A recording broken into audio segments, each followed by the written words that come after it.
Тұрмыстық зорлық-зомбылық соңғы кезде қоғамдағы күрделі мәселенің бірі екені рас. Мәселен, Жамбыл облысында биыл 11 айда әйелдерге қатысты 1300-ден аса қылмыстық құқық бұзушылық тіркелген. Мамандардың айтуынша бұл қылмыстардың басым көпшілігі аудандарда орын алған. Жыл сайын 25 қарашада гендерлік зорлық-зомбылыққа қарсы белсенділіктің 16 күні атты халықаралық науқан басталады. Акцияны 1991 жылы Бірінші жаһандық әйелдер көшбасшылығы институтының белсенділері құрған. Науқан аясында әйел бейнесі қоғам бейнесі тақырыбында дөңгелек үстел өтті. Жалпы бүгінде біздің қоғамда орын алып жатқан түрлі келеңсіз жағдайлар, оның ішінде әйелдерге қатысты зорлық-зомбылық, әйелдерден кейін балаларға қатысты түрлі зорлық-зомбылық фактілері көбейіп келе жатқаны байқалады.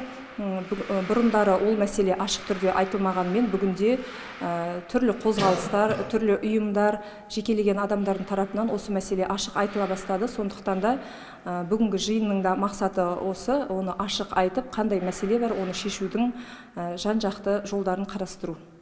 Мамандар сөзінше соңғы 11 айда өңірде 1335 қылмыстық құқық бұзушылық тіркелген, 20 дерек әйелдерге қатысты. Бірақ бұл дерек өткен жылмен салыстырғанда төмен. Нақтырақ айтсақ 2022 жылы 1573 болған, ал қылмыстардың басым көбі аудандарда тіркеліпті. Талдау нәтижелеріне сәйкес, әйелдерге қатысты қылмыстың басым көпшілігі ол аудандарда, ауылдық жерлерде орын алғандығын көрсетті. Бұл әсіресе Қордай, Шу, Меркі аудандарында жиі тіркелуде.